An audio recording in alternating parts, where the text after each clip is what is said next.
There we go. Okay, 3, 2, 1. Welcome back, everybody, to the Like a Bad Neighbor podcast, episode 8. My name is Mike. This is my co-host, Justin. How you doing, man? Cold, snowed in, but otherwise pretty good. Yeah. If you guys, this is the weekend we're getting some pretty big snowstorm here up in the Northeast. We got about a foot of snow. We got the day off of work today, which is pretty nice. People going crazy at the grocery stores unnecessarily. The snow is going to be melted, if I had to guess, in the next couple of days. But who knows? But we got another one coming, by the way. Yeah, I was about to say, I'm seeing posts about Saturday. it. Gear up for the next one. Okay, so all right. So it was NFC AFC Championship weekend. We had the Rams and Seattle duke it out, and then we had the Broncos and Pats. Obviously, the Rams and Seattle was the better game of the two. We're going to jump right into that. Couple of things. So Seattle victorious 31-27 over the Rams. The Seattle Seahawks returned to the Super Bowl once again. Dude, these two teams might have the best current rivalry in the NFL, the Rams and Seattle. Every game is an absolute movie.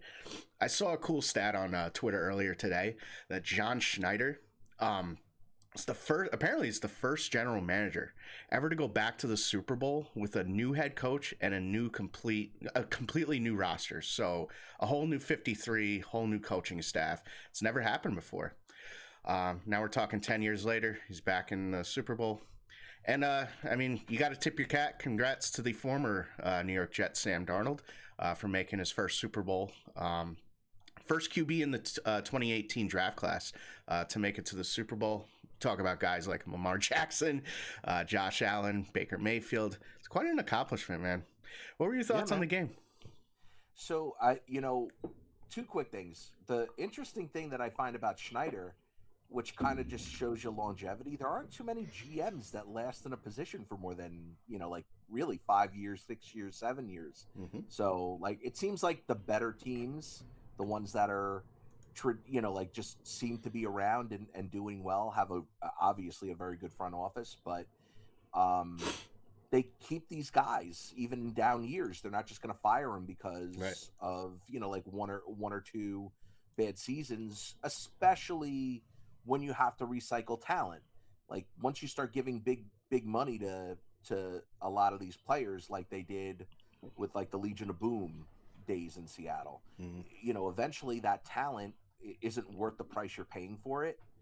And you had to pay Russell Wilson at some point, and once you have to start paying a quarterback big money, really then it kind of makes it a lot more difficult to build a good team around that quarterback. So kudos to Josh Schneider, first and foremost. John Schneider, I'm sorry. And dude, the game itself, though, like you said, absolute cinema. I think that we were treated to, honestly, a better game than what the Super Bowl is going to end up being. You had two quarterbacks playing at the top of their games. They both went almost 350 yards each. They almost had identical numbers, so I'll read them real quick. Sam Darnold, 25 of 36, 346 yards passing, 3 TDs, took 3 sacks, 127.8 QB rating. And then when you hop over to Matt Stafford, 20 of 32, 330 yards, 3 TDs, 128.4 QB rating. Incredible. So. You saw excellent quarterback play. You saw defenses make good plays when it mattered, when they had to. Yeah. And just overall, it was an awesome game. We were live streaming yesterday, and it was crazy. I had the final score. I didn't have the right team on top, but I literally had the final score. Yeah. So I thought it was going to be a more high scoring game, and it was. And I don't think we were saying it. I felt like whoever won that game was going to be the eventual champion. Yeah. And I feel very good about Seattle's chances. I will say that. Yeah, there's a lot to look forward to for that team. You had guys like JSN just put up all-time days, like 10 receptions, 153 yards. He was averaging 15.3 yards per reception. The guy is just an absolute monster. You had Rashid Shaheed with a nice couple of grabs. Kenneth Walker had a really nice day, receiving and running. Cooper Kupp had a couple big plays in the second half. You know, that third down conversion, I think they were like 3rd and 8. He had that tough grab and he stretched the ball, and you know that was a big point in the game. And then he ultimately had that game-winning touchdown, right? That's what I was just about to say. Caught the game-winning touchdown against his old team. That had to feel good. Oh yeah. That had to feel vengeant. You know, like vindicated, I should say. Mm-hmm. And I mean, but look, you know, the star of it all, and we have to give him props, is our old buddy Sam Darnold. Yeah, he just looks like a completely different guy from the old Sam Darnold we knew from 2018 to 2020. The guy just commands the huddle. He's just looking at everybody's eyes, telling them what they need to do. You never saw that in the huddle when he was on the Jets. Like, he knows how to control an offense and manage a game now. It's awesome to see.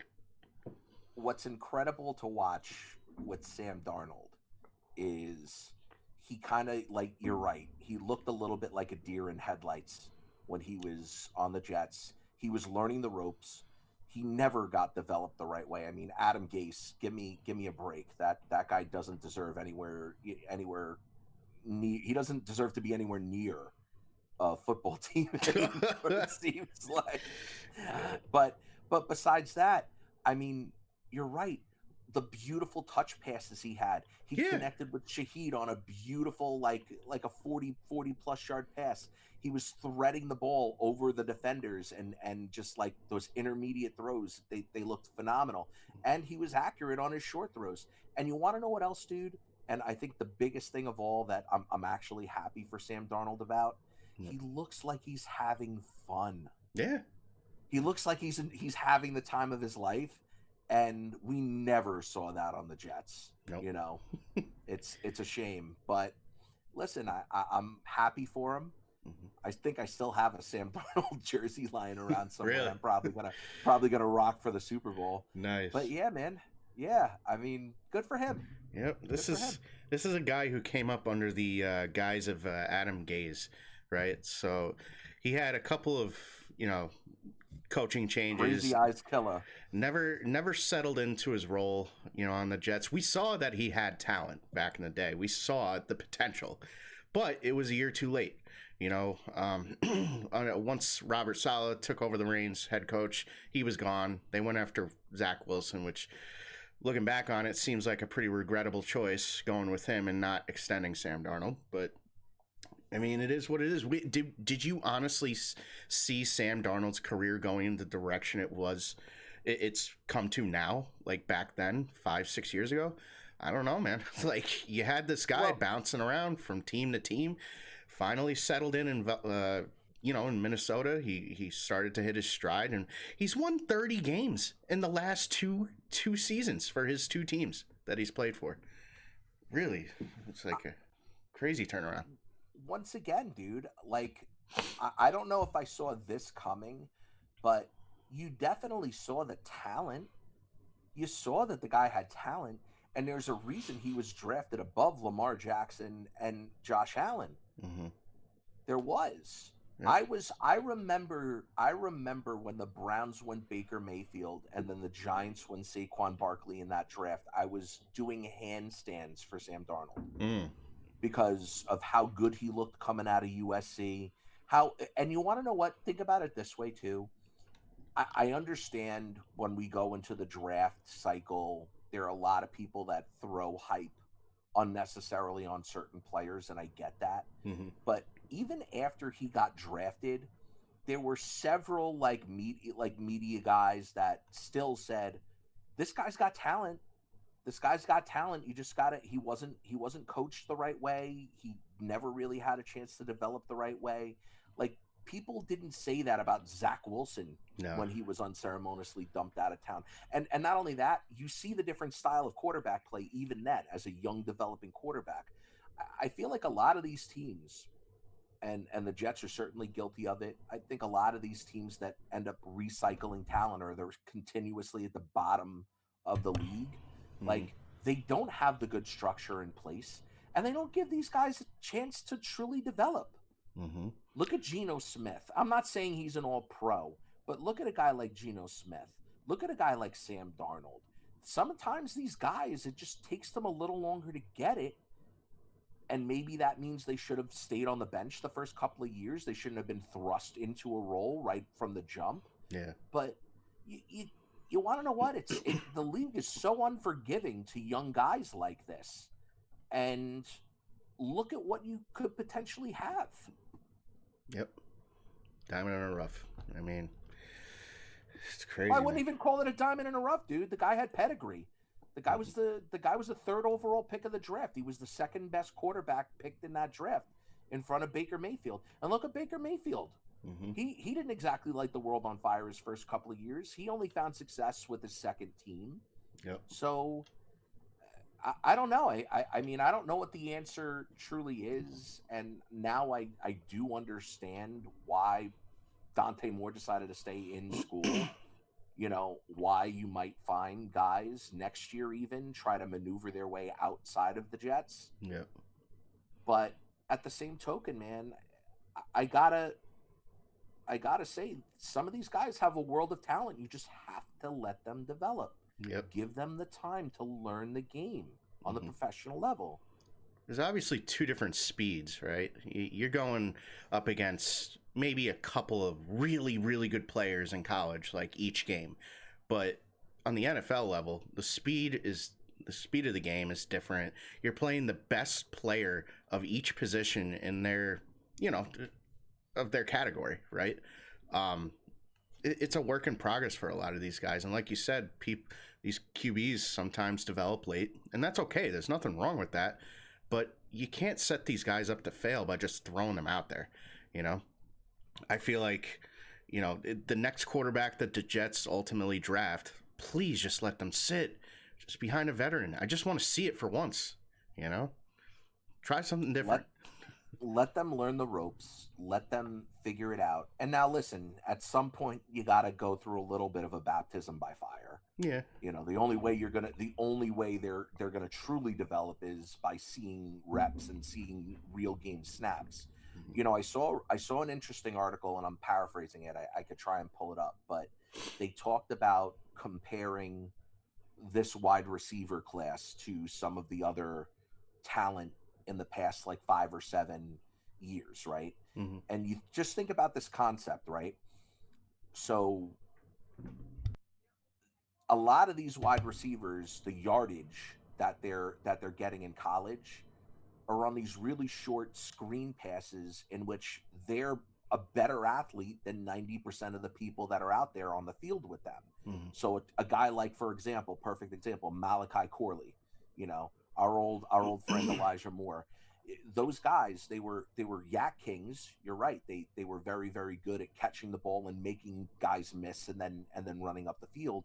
But they weren't pure route runners, and they didn't really see success in the NFL. So they compared a bunch of different statistics. But one of the best indicators of being a talent in the NFL on the NFL level is like your depth of target. How good of a route you can run before the ball even gets into your hands. That shows that you can get open, because that's going to be the skill that's going to matter most at the next level. Contested catches. Look at, and we saw that play out. Did Puka really think about the catches that Cooper Kupp made? So you look at the catches Puka Nacua made. You look at the catches Cooper Kupp made.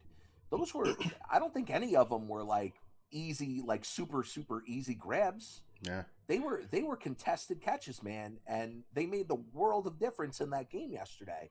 So you need wide receivers that can do that. And same in the same breath, you need quarterbacks that can read defenses, that can process the game at the proper speed.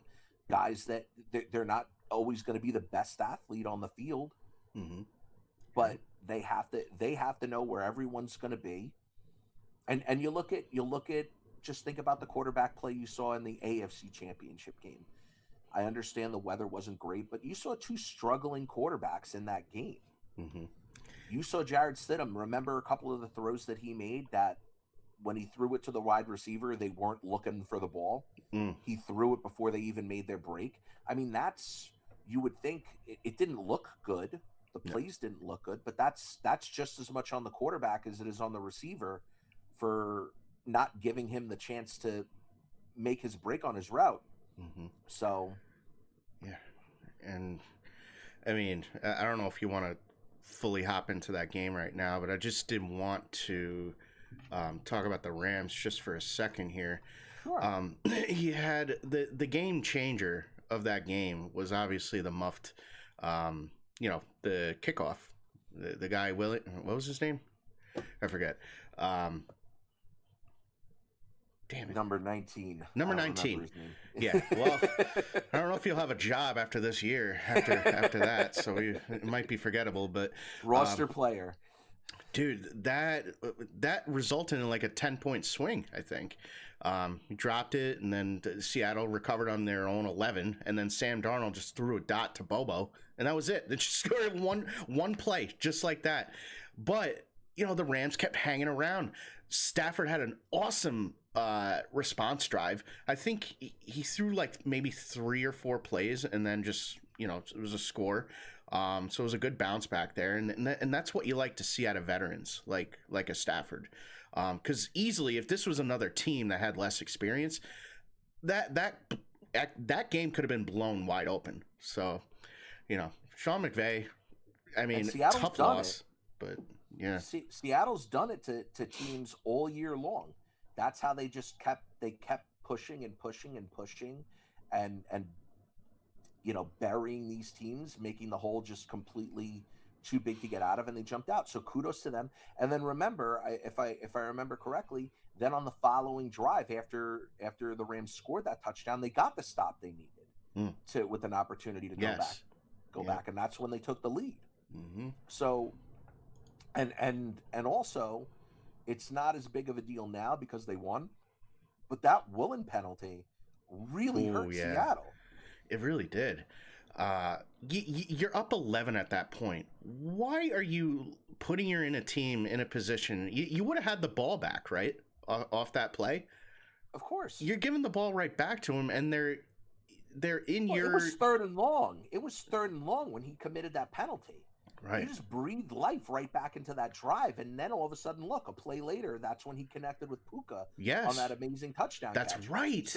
So that's a huge, just as much as obviously the muffed punt led to, that was the backbreaker. That was the difference in the game, I think. Yeah. But that could have just as easily been the opportunity for the Rams. You left the door open right there. Yeah. And that was there was no reason for that taunting penalty. Yeah. Zero. There was no reason for you to even do that. And then they made him pay. Yeah. But luckily for Seattle, they were still able to, you could tell up and get the win. You could tell he upset his teammates too, because the cameraman panned over to him. You saw some guys like getting into his grill, being like, "What are you doing, bro?" But then Tariq Woolen posted a tweet later on saying they weren't doing that. This is a team game. They were just giving me support or something like. No, they were probably cussing your ass out. You can't do that, dude. That could have. But dude, you know what? That to me, that's the mark of a great team. Right. That's the mark of a great team, because it doesn't matter if you're an all-pro corner. You make a stupid boneheaded play like that, you're going to hear about it from the leaders on that team. Mm-hmm. Plain and simple. And this is Mr. UFA too, so it's going to be interesting to see if they bring him back after all is said and done. Go win a chip, because if you want to stay on this team, I mean, and you want to get paid handsomely, go out there and make some plays in a couple of weeks. You have time to redeem yourself. This guy has all-world talent. He was the number one cornerback for a while, at least in the NFC, past couple of years. Guy has all-world talent. Be interesting to see what they do with him in the offseason, but that remains to be seen. But man, what a game, dude! What a game! Seattle tops them 31-27. I just do want to mention real quick, Mike McDonald. Congratulations to him as well. Second year head coach. See new guys like Mike Vrabel, Mike McDonald getting into the Super Bowl. Not much experience. Yet he has came up under both Jim and John Harbaugh. A lot of people don't know that he was a defensive coordinator for John for a bunch of years on the Ravens, and then he took a break, went over to Jim, played a couple years on the Wolverines, came back, and then got his own role here in Seattle and found his home and creating great results over there. So not much else to say. I mean, I said it to you, when we were doing our live stream, that this guy could just as easily be coach of the year as anyone else. Yeah. You played or you coached your team up to the top seed in the NFC.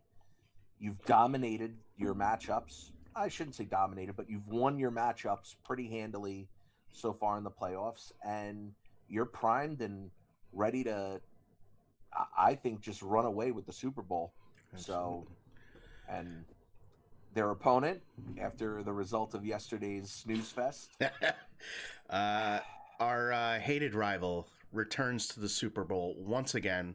They're going for their 7th Super Bowl, dude, under the tutelage of Mike Vrabel, first-year head coach. Quite an accomplishment. It hurts, man. This was the guy we wanted, coming into this year. We wanted him. He was our first choice for the Jets to be a head coach. Didn't want the job. Can't blame him. I mean, he came up as a Robert Kraft guy. He won 3 Super Bowls, with that team. I mean, you got to do what's best for you, and I understand that. But nonetheless, it hurts as a Jets fan. Can we just admit that this was the easiest path for any team of all time to make it to the Super Bowl? You go up against the Chargers, who don't have an offensive line. You go up against, what was it? Texans. The Texans, who just C.J. Stroud just forgets to play football. And then you had this game against the Broncos, where you're going up against a guy who only has 4 career starts, hasn't thrown a pass all year. I mean, for them to squeak it out and win 10-7, you can't feel confident going into the Super Bowl, man. I don't know. What are your thoughts about that? So just realize this, like, for any Pats fans that are listening, I understand we're Jet fans, but I'm looking at this pretty objectively as just a football fan here. I agree with you 100%, dude. You had a very, very easy schedule. You had one of the easiest schedules in the entire league this year. And then on top of that, now look, you won your games. You won the games that you were supposed to. Your quarterback played very, very well. But you've kind of been able to, I feel like you haven't been tested. You really haven't been tested by a very, very good team. So while I'll offer my congratulations and I'll tip my cap to the New England Patriots, you had to get there. In order to win, you got to get to the game first before you can win it. So they're in the Super Bowl, probably earlier than this group expected to be in. And oh, by the way, just for 1 second, just to sidetrack, the only common denominator, right, in this team versus the championship teams is the owner, who makes a world of difference. He makes the right moves. He creates a great environment, and you see the results of that, even in down years.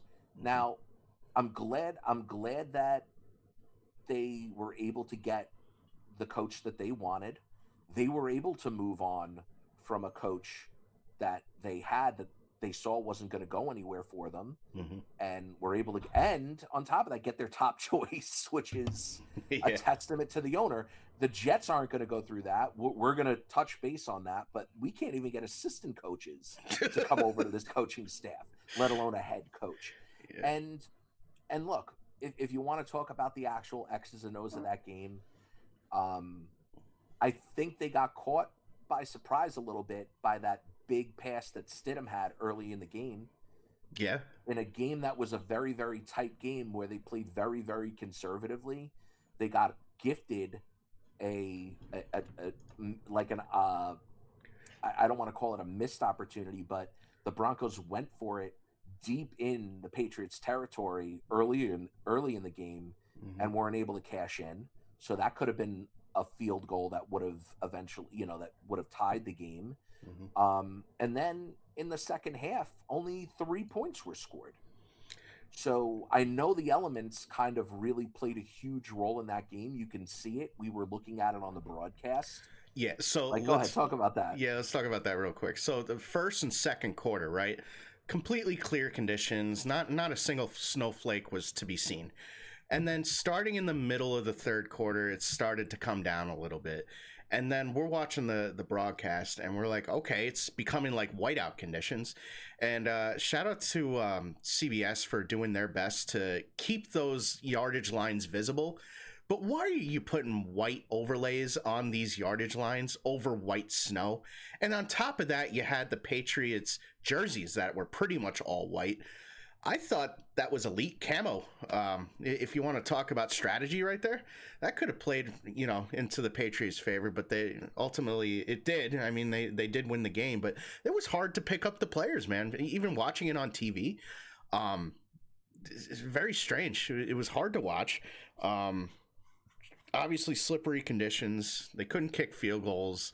In the entire second half, when the weather became bad, there was only one field goal between the two teams scored in that second half, and that was the game winner right there. Just 3 points. Drake May. I just wanted to say, I think overall the difference in this game was Drake May. His legs, man. His legs is what won that game. He had 65 rushing yards for himself. He was averaging 6.5 yards per carry. 10 of 21, 86 yards, took 5 sacks. He had that one big throw to Mac Hollins. Stephon Diggs had a catch or two, but other than that, he beat him on his legs. Strange. Not only that, but I said it to you as the game was going on. I felt like it's a close enough game that the NFL was going to pull the old. I know we were joking around about it a little bit, but the refs are going to play a role in this game. And they made a couple of calls that were somewhat questionable in that second half that seemed to really go more the Patriots' way than the Broncos' way. And I'm not saying that they didn't win the game. I think that the Patriots were the better team yesterday. But you want to talk about how, from an NFL standpoint, if the Broncos were able to win that game, you have a backup quarterback going up against Seattle. Isn't that ironic, by the way, too? Like it was going to be a Super Bowl rematch anyway, whether it was the Broncos against the Seahawks or the Seahawks against the Patriots. Yeah, that's true. I didn't even think about that. But yeah, I didn't think about that just until now. But yeah, no, it's kind of cool. But look, I mean, watching Stidham, man, he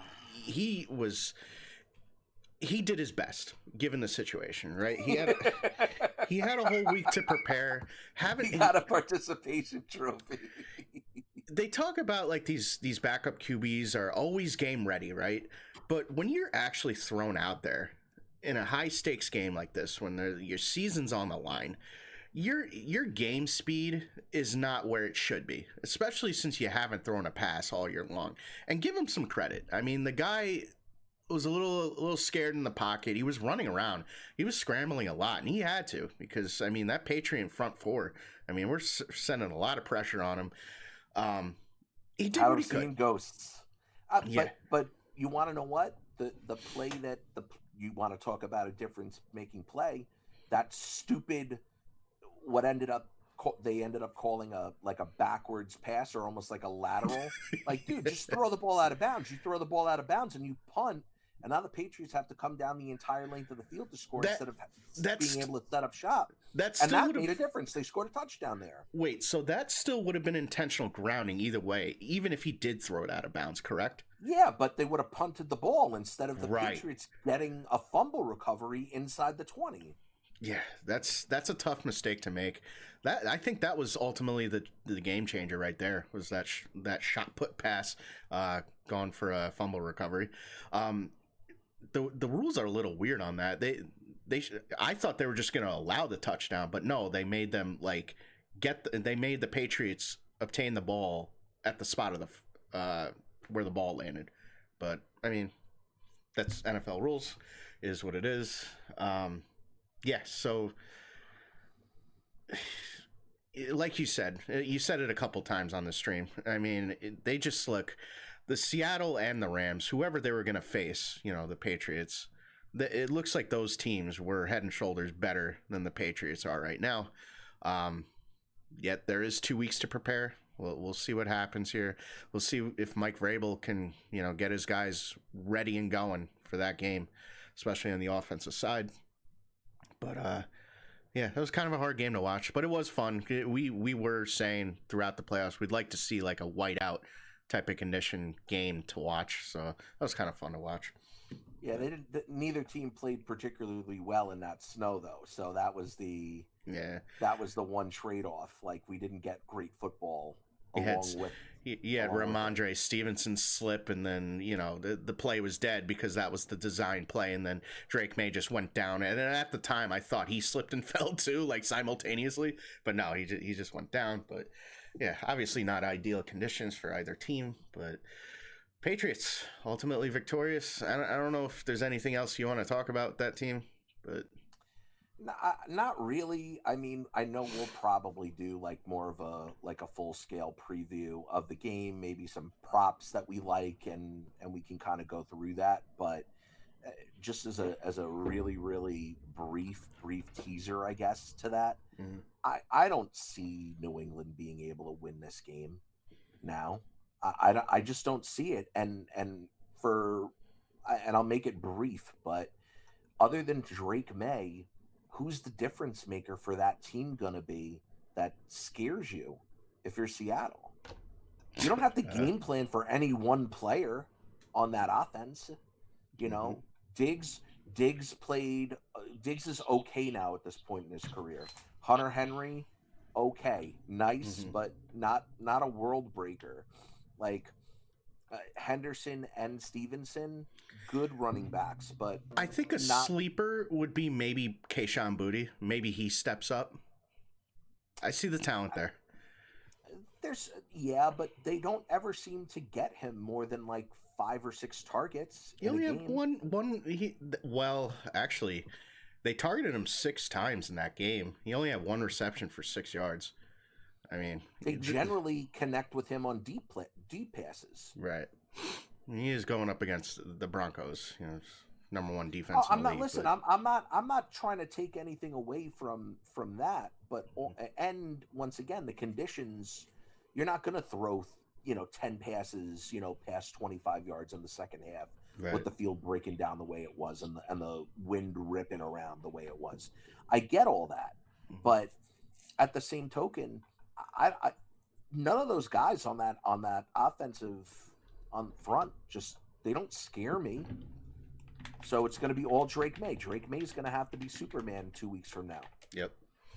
And I just don't know. Like, look at how good Seattle was. If you really only give them one thing that they have to take away, they're going to be able to do it. So it'll be interesting to see how New England wants to counter that, and what type of looks they're going to give them, or just what they're going to be able to do to try and overcome that defense that Seattle brings to the table. Yep.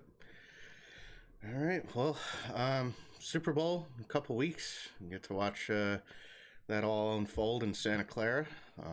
At the Denim. Yeah. So switching gears here. Jets made some headlines this past week. Aaron Glenn fired a bunch of guys. I'm going to go through the list with you. First off, QB coach, Charles London. Passing game coordinator, Charles London. Defensive line coach, Eric Washington. Linebacker coach, Aaron Curry. Defensive assistant, Roosevelt Williams. Defensive assistant, Alonzo Escalante. And not only that, they have... Not Escalante. Jeez. And not only that, they've demoted Tanner Engstrom to some degree. I guess he's not going to be calling the plays, and they're going to try to get somebody else in here, whether it be like a Matt Nagy, to help him.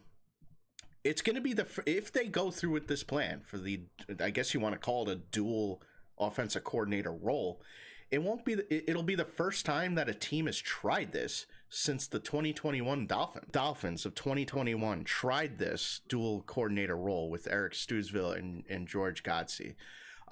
This was following the previous OC Chan Gailey. They had a 9-8 year.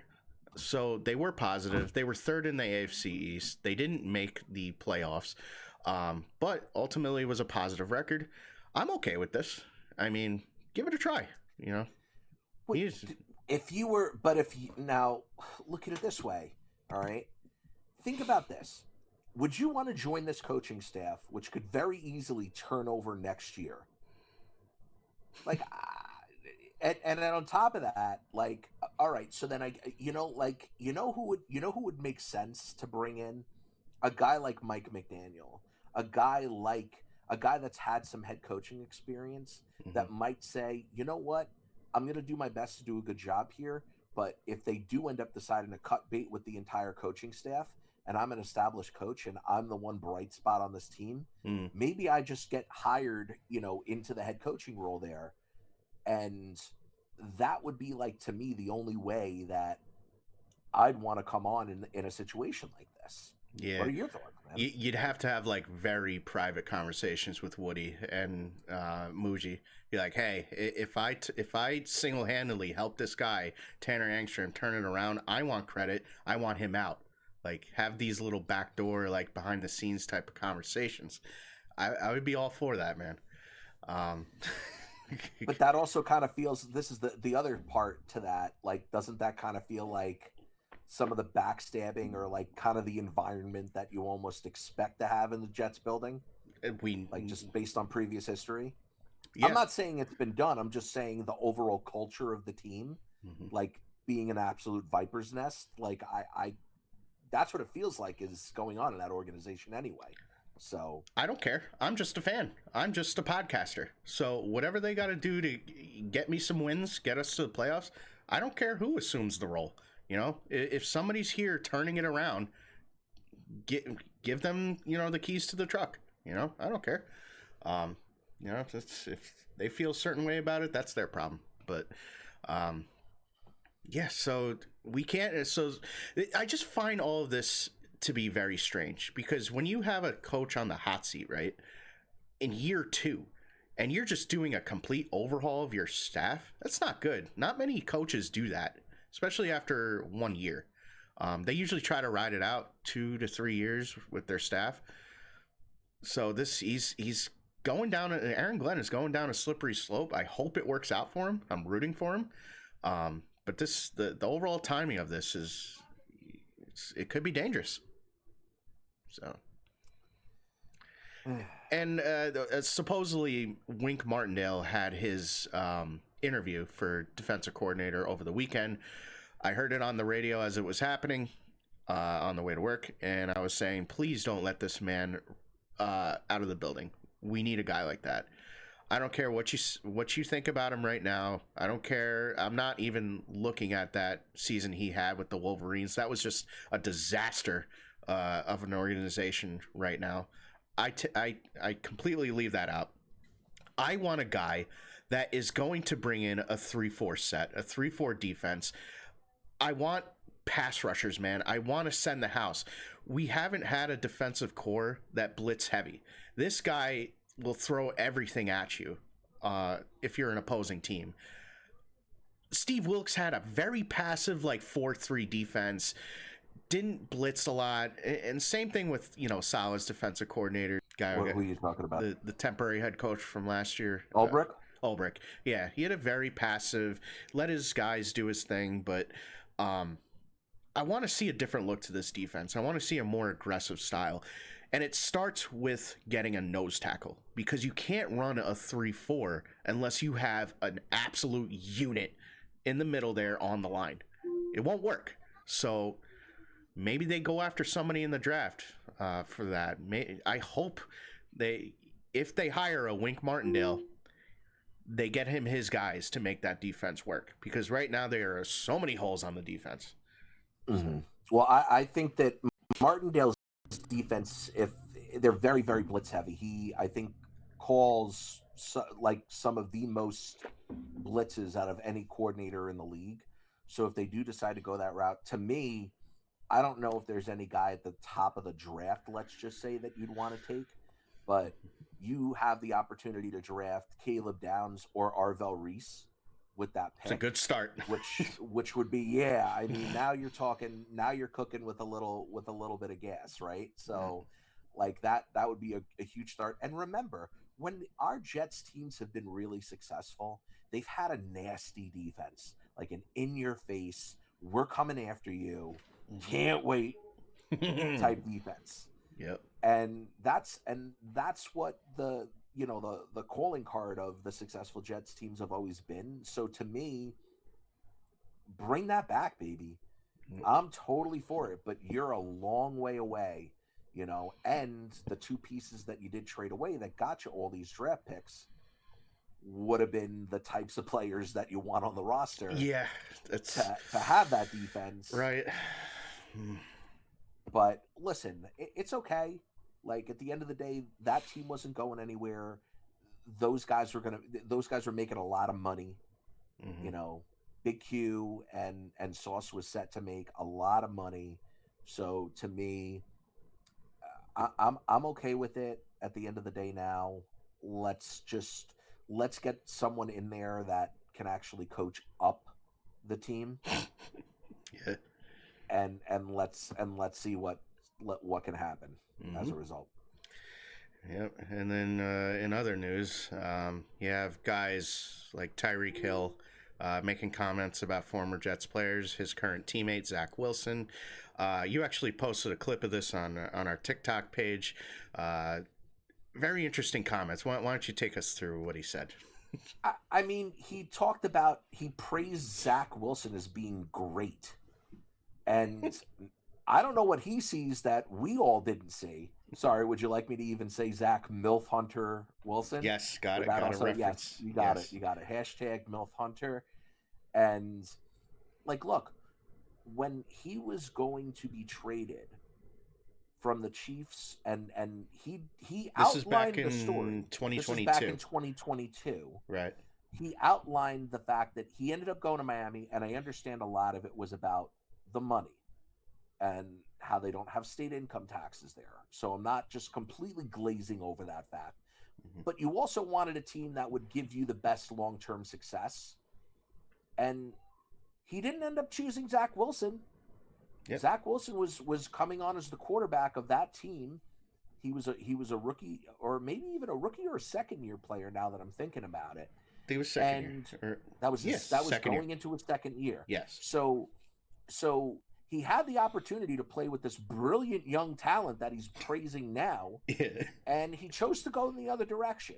And then, ironically, in a crazy twist of fate, ends up becoming the backup quarterback there, and Tyreek gets a chance to. But to me, this is just a guy that's posturing to hopefully come weasel his way back onto that team.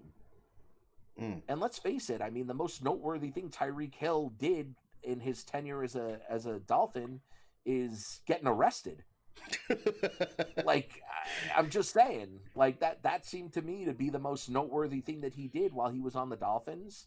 He had a nice year with Tua 1 year, but other than that, man, I mean, this guy's coming off an ACL injury. I'd be saying whatever I needed to get another contract from a team too. That's a great point, dude. I didn't think about that. Maybe he is trying to weasel his way back onto this team. He is a free agent. I think originally, I thought he made these comments because maybe he has a good friendship with Zach Wilson. Maybe he was just trying to talk him up, boost his confidence a little bit, knowing he wasn't going to be retained, knowing that he's probably not coming back. But now that I think about it, I forgot he tore his ACL. Maybe he's not very coveted right now. Maybe not a lot of teams are looking to pay that type of salary for a guy coming off an ACL. That relies on speed as much as he does. It's true. So, something to keep an eye on. Very interesting comments, but I mean, other than that, I mean, you want to talk about the Knicks for a little bit? Yeah, absolutely. Okay. Absolutely. We're finally like just it seems like we're ending the schneid a little bit, getting back to playing a little bit of better basketball. Yes. Um, I will say this, coming off that really tough stretch, they went 9 of 11. They had two good bounce back games against the Nets and the 76ers past couple of games. So we're heading in the right direction. Um, Real quick, I just wanted to mention that, Cat is still struggling, despite these two victories, right? He's getting into foul trouble. He was benched in the third quarter of that 76ers game. He only had 15 minutes that entire game. I wouldn't read too much into it. At first, I was thinking to myself, "Oh, is Mike Brown just like fed up at this point?" They did bring him back later in that game, but he just seems still like tentative and hesitant out there. He's not. I don't know. And a couple of other things too. Like I'm noticing with the wings, we were talking about it in the last pod. OG, he's very hot and cold right now. He's on a good stretch right now, putting up serious numbers. But Mikal, on the other hand, he looks tired out there, man. And I was mentioning in the live stream yesterday that I think he could benefit with maybe a couple of days off, a couple of games off just to get his win back. He's not putting up any numbers that are worth talking about, really, the past couple of games. I know he wants to preserve that streak of most consecutive games played, but I think for the betterment of the team, just take a couple of days off. I don't know. What do you think? You could do that. You could just play him less minutes. You could just have him, like play 10 to 15 minutes the next couple of games just to give him his legs back. If you truly wanted to do that. He doesn't seem like that type to me. Like all of those Nova guys seem like if you would play him 48 minutes, they'll take the 48 minutes. So listen, I'll tip my cap to a guy like Bridges, but you want to know what? You're the head coach and you're the one that makes those decisions. If you decide, hey, you're taking a little bit more of a breather the next couple of games, I'm not going to you. Now, it makes it even easier if the rest of your team plays great and you're able to blow out teams. So, like in the example of that Nets game where it was a joke of a game, you could very easily sit him for the second half and you wouldn't have skipped the beat. But I don't know. I mean, I like the way, like you said, I like the way this team has answered that bad stretch. But you're right. I mean, I think the biggest problem the Knicks have, and it kind of goes back to what his comments were at the beginning of the season. Mm-hmm. It just doesn't seem like he knows what his role is, what Cat knows what his role is in the offense and how he's fitting in. Mm-hmm. The ball doesn't seem to move around once he gets his hand on it.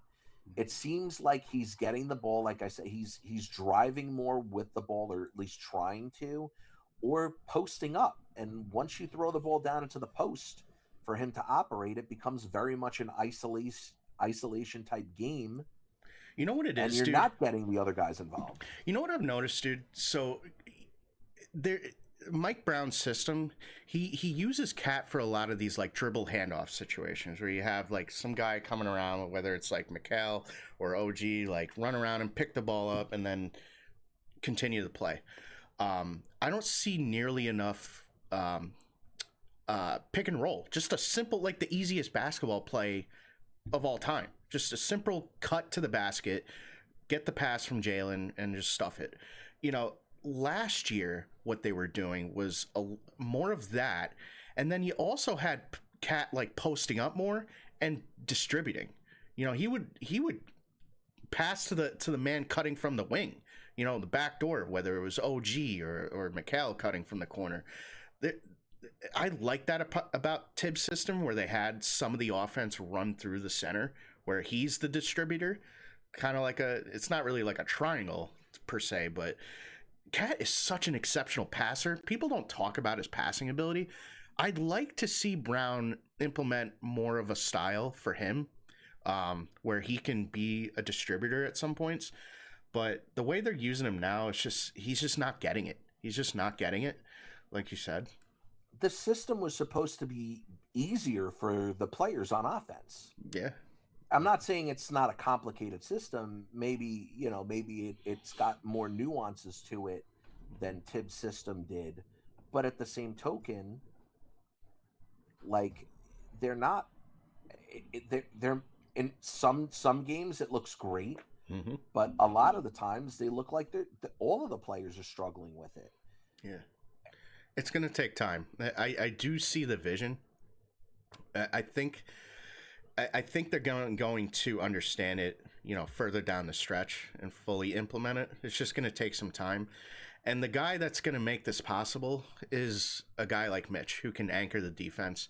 Man, in that game against the 76ers, 27 minutes, I think that was his season high, given that Cat only played 15 minutes, came down with 10 rebounds, 6 of them offensive. You can't say enough about the guy. Keeping them in it, especially in that third quarter, where they managed to limit Philly to only 13 points in that entire quarter. And then the Knicks put up 30 on their end.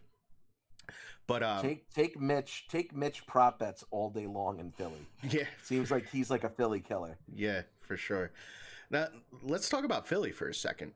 Joel Embiid, my goodness, what a turnaround he's had this year. He's averaging almost a triple-double in his last 10 games, putting up close to 30 points a game.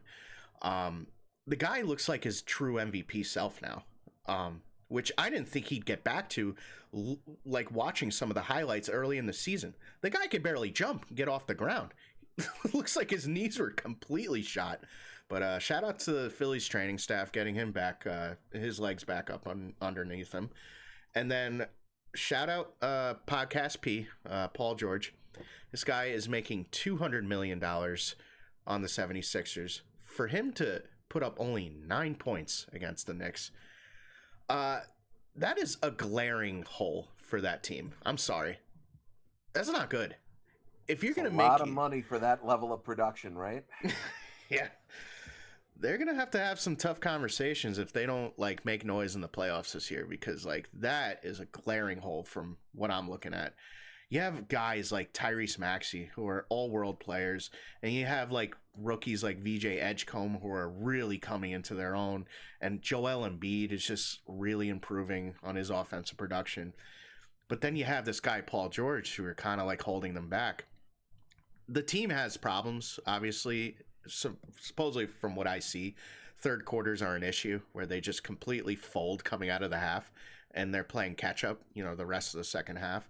That's becoming a trend for them. So I was looking at the rebound disparity. I mean, Knicks were 53, 76ers had 37. That is a huge advantage we have compared to that team.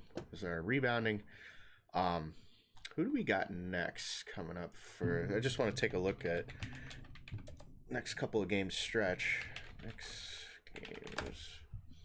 All right, so we got a rematch against the Kings tomorrow, 7:30, and then we have a game on, let's see, the 28th. So we're doing a back-to-backy. Okay, so we got tomorrow the Kings and Knicks. And then we're going up to the very cold Toronto to play the Raptors on Wednesday. And then on Friday, we come back home and play the Trailblazers. So, all right. So, predictions? Fatten up. Let's go for 3. Let's go for 3 wins here this week. That'd be so nice, dude. If we could just do a clean sweep. 3 winnable games. Yeah. Well, these are 3 very winnable games. I understand a back-to-back is tough, but if I had to draw it up, listen, 2-1 I would be okay with. I'd be happy with 2-1. I'd be thrilled at 3-0. And anything less than 2-1, I would say would be a little bit disappointing. Yep. Yeah. Alrighty, so we are coming close to the hour mark. Anything else you want to talk to? You want to talk about anything else, or let me do maybe a quick little Twitter scroll, see if we have any breaking news. I don't think so. Yeah, let's do a quick sweep. Let me just I'm taking a look now myself. So yeah, it doesn't. Oh, Phillip Rivers apparently applied to be the head coach for the Bills, and then he backed out because I guess he wants to spend time with his family. I thought his whole reason as to coming back or trying to be a head coach was to get away from his family with like 15 kids, but now it's becoming he just withdrew himself for consideration for the Bills head coach. Yeah, wouldn't that be funny if like he you know what happened there, you know, as a married father of 15, you know what happened. Come on. Yeah, honey, I'm gonna go out to coach. Like hell you are. Oh, okay. I don't know who put that idea in your head. I never said anything of the sort. What are you talking about? It's hilarious. That's funny. It's like you had your fun playing football man again for a couple of days.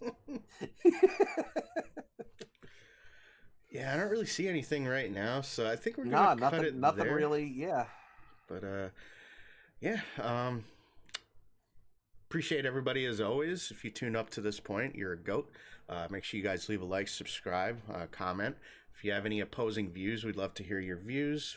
We stay engaged with everybody. Anybody who comments, you got me or Justin commenting back. And if you want to take a shot at us, we clap back. So don't expect us to bow down. No, I'm just playing. But anyways. Suck brick, kid. Yeah, exactly. But other than that, we are going to call it here. Any last words, my friend? Like and follow. Peace and love. Let's try and stay warm this week. Stay safe out there. Roads aren't going to be ideal. Mm-hmm. So if you're in the Northeast, and yeah, tune in for, I'm sure we'll do a Super Bowl preview at some point next week. Yep. And I don't know. I thoroughly enjoyed the live streaming.